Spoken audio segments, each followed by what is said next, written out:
बलात्कार, video, blackmailing, पीडित महिलेचे गंभीर आरोप, घुले हत्या प्रकरणाला मिळाले आता एकदा वेगळे वळण. नेमकं घडलंय काय तेच आपण ह्या पुढील व्हिडिओच्या माध्यमातून पाहूया. तर घुले हत्या प्रकरण सध्या बीडमध्ये नव्हे तर संपूर्ण राज्यामध्ये चर्चेचा विषय ठरलेला आपण पाहिलेला आहे.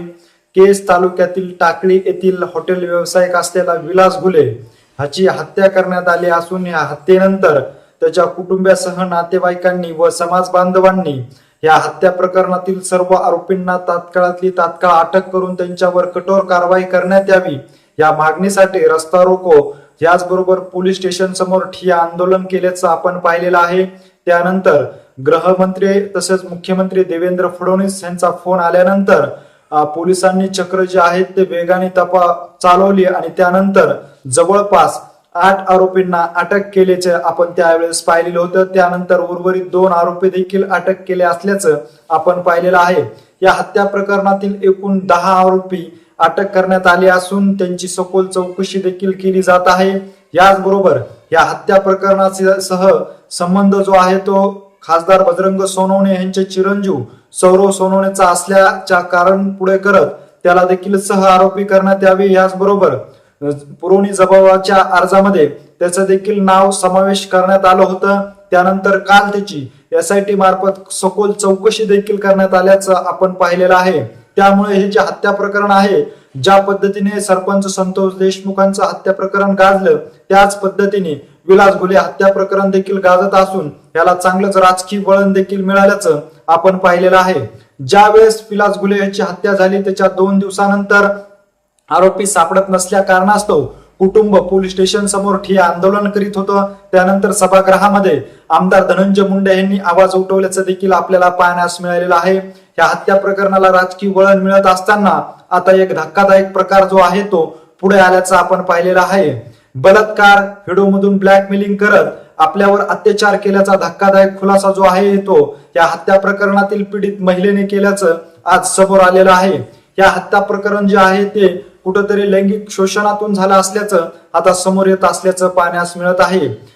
विलास घुले यांच्या हॉटेलवर तो म्हणजे उमेश मानेने एका महिलेसोबत अत्याचार करून तिला चॉकलेटच्या माध्यमातून गुंगीचं औषध देऊन तिच्यावर बलात्कार केल्याचा धक्कादायक खुलासा जो आहे तो आता त्या महिलेने केला असल्याचं आज आपल्याला पाहण्यास मिळत आहे. त्यामुळे हे जे हत्या प्रकरण जे घडलेलं आहे हे हत्या प्रकरण कुठेतरी अनैतिक संबंधातून घडलं असल्याचं आता समोर येत असल्याचं पाहण्यास मिळत आहे. परंतु या हत्या प्रकरणाला एक वेगळं वळण देण्याचं काम जे आहे ते काही राजकीय नेत्याकडून केलं जात असल्याचं देखील आपण ह्या हत्या प्रकरणानंतर पाहिलेलं आहे. परंतु काल आणि आज काही प्रसार माध्यमासमोर ती पीडित महिला आल्यानंतर तिच्या सोबत कशा पद्धतीने घटनाक्रम घडलेला आहे तिने तो सांगण्याचा प्रयत्न केलेला आहे.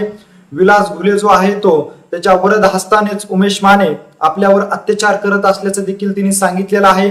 याचबरोबर विलास घुले आणि उमेश माने यांना कुटुंबियाकडून समज देखील देण्यात आली होती, परंतु त्या समजला न जुमारता त्यांनी वेळोवेळी त्रास देण्याचं काम देखील त्या पीडित महिलेला केलं असल्याचं सांगितलं जात आहे.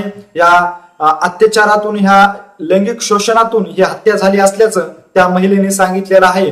आता या हत्या प्रकरणामध्ये एकाचा जीव गेला असला तरी आता पीडितेकडून आपल्याला न्याय मिळाला पाहिजे अशी भूमिका जी आहे त्या पीडितेकडून आता घेतली जात आहे. त्या पीडितेच्या कुटुंबियासह नातेवाईक जे आहेत ते केज पोलीस स्टेशनकडे गेले असता त्यांची फिर्याद घेण्यास त्या ठिकाणच्या पोलिसांनी देखील टाळलं असल्याचं त्या पीडितीने सांगितलेलं आहे. याचबरोबर बीड ह्या ठिकाणी देखील ते गेले असतात त्या ठिकाणी देखील तिची फिर्याद घेण्यास टाळाटाळ केला असल्याचं देखील त्या पीडितेकडून सांगण्यात आलेलं आहे. त्यामुळे आता हे हत्या प्रकरण जे आहे ते आता चांगलंच तापत असून या हत्या प्रकरणाला एक वेगळं वळण मिळालेलं आहे. ही जी हत्या झालेली आहे ती भांडण सोडवण्यासाठी गेलेला विलास घुले आहे. त्याची ही हत्या जी आहे ती भांडण सोडवण्याच्या कारणावरून झाली नसून ही जी हत्या आहे ती लैंगिक शोषणाला पाठिंबा दिल्या कारणास्तव ही हत्या झाली असल्याचं आता उघडकीस येत आहे. या हत्या प्रकरणातील जी पीडित महिला आहे त्या पीडित महिलेने नेमकं काय सांगितलेलं आहे तेच आपण या पुढील व्हिडिओच्या माध्यमातून सविस्तर पाहूया. त्याच्यामध्ये आम्ही नवरा बायको लेकर माझे सगळे साथ राहत होतो. मग तिथून काय जवळ उमेश मानेची चक्की होती, चळायला जात होतो आम्ही. दळण आणायला गेल्यावर मी चक्कीतलं दळण उचलायला आणि ती यायला एकच झालं. त्यांनी दरवाजा लावला मोबाईल टेबलावर ठेवल्याच्या नंतर मग जबरदस्ती करायला लागला. मग मी आरडाओरडा करून लागले तर मग ते कोणी नव्हतं, त्याच्या घरी काय नव्हतं. मग ते कोणी ऐकलं बी नाही, काहीच नाही. मग ते जास्त आरडाओरडा करायला म्हणून त्याने तोंड दाबलं माझं. तोंड दाबल्याच्या नंतर मग ते जबरदस्ती झाली, बलात्कार झाला. तर मग ते दरवाजाच्या बाहेर आल्यावर म्हणला माझ्या व्हिडिओ आहे, व्हिडिओ जर तू कुणाला सांगशील तर व्हिडिओ मी व्हायरल करेन. त्या भीतीपोटी मी कुणाला सांगितलं नाही. आणि मला 2-4 दिवस झाले की आणखीन मला त्या व्हिडिओचे धमकी द्यायला चालू केली. त्याने वारंवार चालू राहिली त्याची धमकी की फोटो व्हायरल करीन आणि तू माझ्या संग असं ना असं कर म्हणून. तक्रार देणार होतो तर मग आम्ही तक्रार देणार चाललोच होतो. तर मग त्याच्यात मग उमेश मानेला कळालं की हे तक्रार द्यायला चाललेत म्हणून, तक्रार द्यायला चाललेत म्हणून कळालं. तर मग उमेश मानेने रमेश घुलेली आणि विलास घुलेला फोन केला ते तक्रार द्यायला असं चालू आहेत म्हणून. तर मग रमेश घुले, विलास घुले, ते उमेश माने, ते तिघ सगळेच आले तिथं. मग त्याच्यामुळे तर रमेश घुलेने असं म्हणलं की ते आतापर्यंत जे झाले ते झाले, इथून मुली होणार नाही माझी ही खात्री आहे. रमेश घुलेनी त्याच्यावर त्याचे घेतले. जर आणखीन जर तक्रार करायला जातात तर तुमचं काही खरं नाहीये. त्याच्यामुळे आम्ही भीतीपोटी गवसलो. आणि रानात जी राहत होतो तर आम्ही माझ्या मुलं बाळ, आम्ही नवरा बायको 2 जण. ते मग आमच्या मिस्टरला म्हणलं चला घरी चला, म्हणलं आता रानात काही राहायचं नाही म्हणलं. तर रानात राहायचं नाही म्हणलं. मग घरी आलो तर आम्ही हे झालो. तिथून मोरे बी 2-4 दिवसाला चक्कर त्याचे उमेश माने आणि विलास घुले ते दोघं यायचे गाडीवर, बुलेटवर यायचे, हरणा वाजवायचे, हे करायचे, कर्फ्यू नाही यायचे. 3 तारखेला आमच्या घरी कोणी नव्हतं. मग मी एकटीच होते. मग विलास घोले आणि उमेश माने ते 2 जण आले, बुलेटवर आले. आणि ते विलास घोले जी आहे ते म्हणू लागलं मला की तू जे संपर्क असे साधलेस, ह्याच्यासोबत संबंध ठेवलेस तसे वारंवार ठेवत चल, नसं तुझ्या लेकरा बाळांना, तुझ्या नवऱ्यांचा जीव घेईन. मग 20 तारखेला मग डबल आले. कर्फ्यूने 2-3 चक्रा घातल्या देवळापासून. कर्फ्यू पुन्हा बुलेटवर हे हरणं ते वाजलं. तर मग घरी आले, शिवागाळ करू लागले.